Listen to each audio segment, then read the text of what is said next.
Hello, Roxana.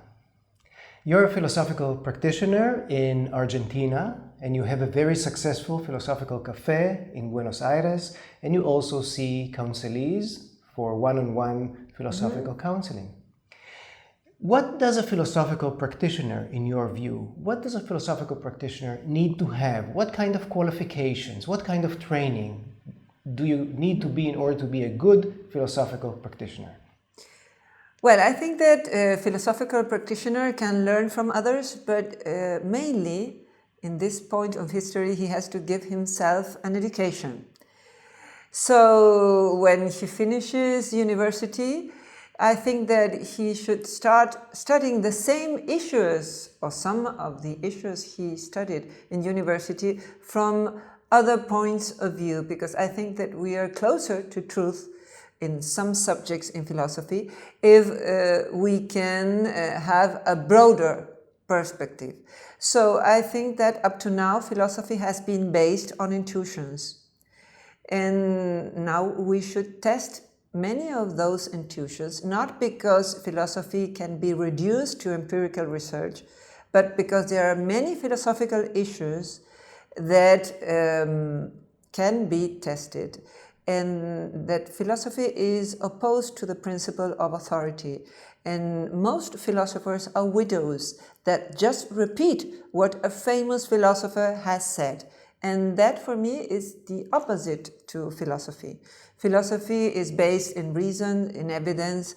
So, for example, if someone wants to know more about the process of aging, there is a philosophical counseling session I have uploaded in which a woman comes to me and says that she's very worried because her parents are growing old and they are losing their mental capacities, and she's also afraid of living the same process.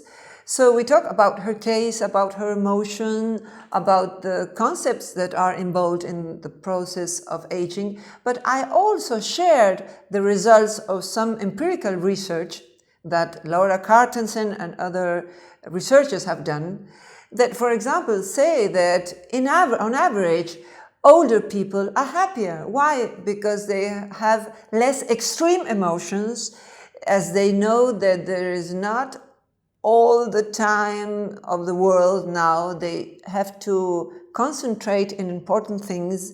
They have to enjoy the moment. So this is very useful for a person who wants to reflect in a philosophical cafe or in a philosophical counseling about the process of aging. If we only repeat what Seneca has said or what Aristotle said, we are really sometimes saying things that are not true. We are just as militaries who obey the superiors. We are just as religious people who say this is like that because God said it. So I think that that is important. It is important also to be trained in critical thinking. Most philosophers that I know ignore more than 3 or 4 fallacies. They just know the main ones. And I think that to think clearly, and one of the main things that philosophers can do is help other people to think and clearly and to live better, or to understand their life in a different sense. Perhaps they don't have to change anything, but they have to think their lives in another way. So I think that it is very important to have tools related with fallacies, biases. And I don't only think that we have to know about this, I think that we should investigate this, because it's a really philosophical issue. How do we think? And every day... When you say investigate, you mean empirically? Empirically, yeah. Empirically, new biases are being discovered. Me, myself, have discovered a bias that has to do with the halo effect, because I did research with 500 people that came to my philosophical cafe, trying to investigate how much are we influenced by an authority figure when we agree with an idea? When we say something and we know that Aristotle, if we respect a lot of Aristotle, has said it, does that influence my idea of that sentences or no.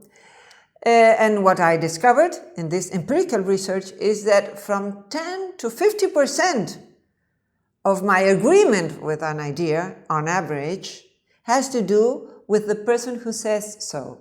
And I ask myself, does this have an evolutionary advantage? Because perhaps as we don't have all the time of the world to decide, to follow what others says can be useful. But that has a downside, that is that we can take very bad decisions just obeying what someone says. So I think that philosophical practitioners should know what fallacies, critical thinking, biases are, and should investigate them. And a very important thing, to know the difference between association of ideas and causal relation.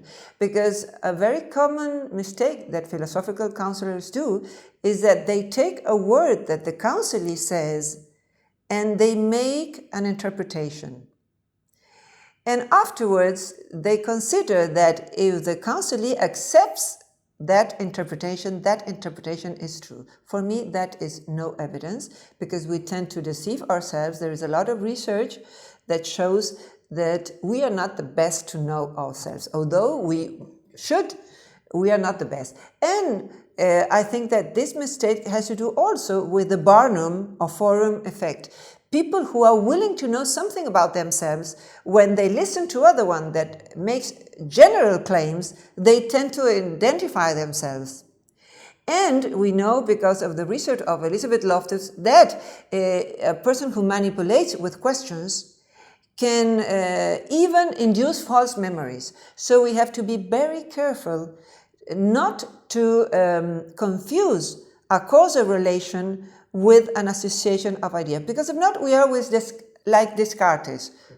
So to summarize what I understand from you, then a philosophical practitioner should know, of course, the historical ideas, but should also know empirical data about various topics, such as topic of aging and other topics that may come up in the discussion, and also should have knowledge about critical thinking, both theoretical, logical knowledge, and also empirical research about the kind of mistakes that people tend to make. And so if you had a school for philosophical practice, at least these three categories would be an important part of the training. Yes, absolutely. But I think we not only should know about this, we should do research. We should be trained to know how to make a good research. And some research, philosophers... Again, empirical research. Empirical research. There are several kinds of research. There is a movement whose name is experimental philosophy. It was born in Yale, and they're working with philosophical issues. It's a very interesting work that has to do also with what some cognitive psychologists as Jonathan Haidt, Sonia Lyubomirsky, Dan Ariely, and others are doing. So I not only think that we should know what others investigate, but I think that we have to stop repeating our own intuitions, the intuitions of other philosophers. We should do that, but we should also try to advance in knowledge and do empirical research when we can, because not all philosophical concepts can be tested, but a lot of them can. So we have to stop to be widows and repeat, oh, this is right because I like very much Kierkegaard and he said that melancholic people have more sense of humor. We should not only be widows and repeat what others have said, but we should know if there is any evidence for that. And when we suggest an interpretation in a philosophical counseling session, oh, you did that because you're a very anxious people, we should be careful, because perhaps that was not significant for the person, and you are overgeneralization. And in the sessions that I watch in YouTube, the mistake that philosophical counselors make more is fallacy of overgeneralization. They see only one thing and they say, oh, you are those type, that is the attributional bias.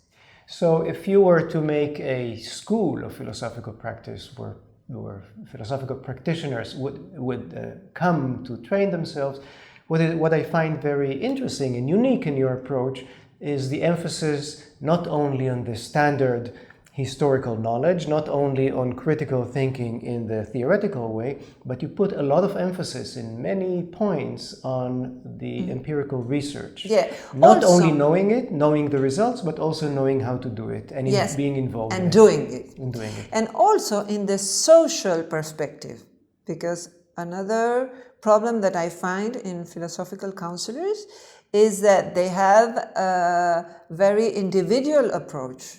For example, if somebody wants to reflect about the lack of work, he has no work, I think that just talking about his problems with work is not enough.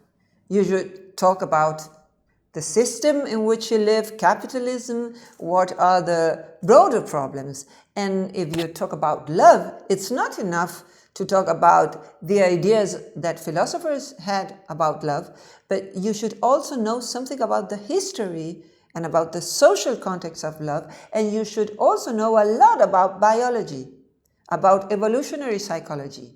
For me, it was really a revolution I have worked the subject of love a lot. I have a book whose name is Love Fallacies, and for me it was really a revolution to know how evolutionary biology conditions our life related to love. So I think that we should be trained in much more than what philosophers said.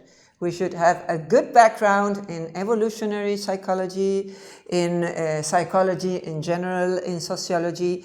We really are in the intersection of many different disciplines.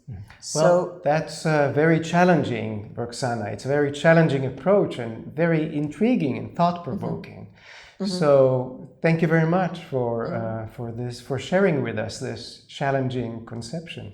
Thank you very much, Ran, for your invitation. It's a pleasure.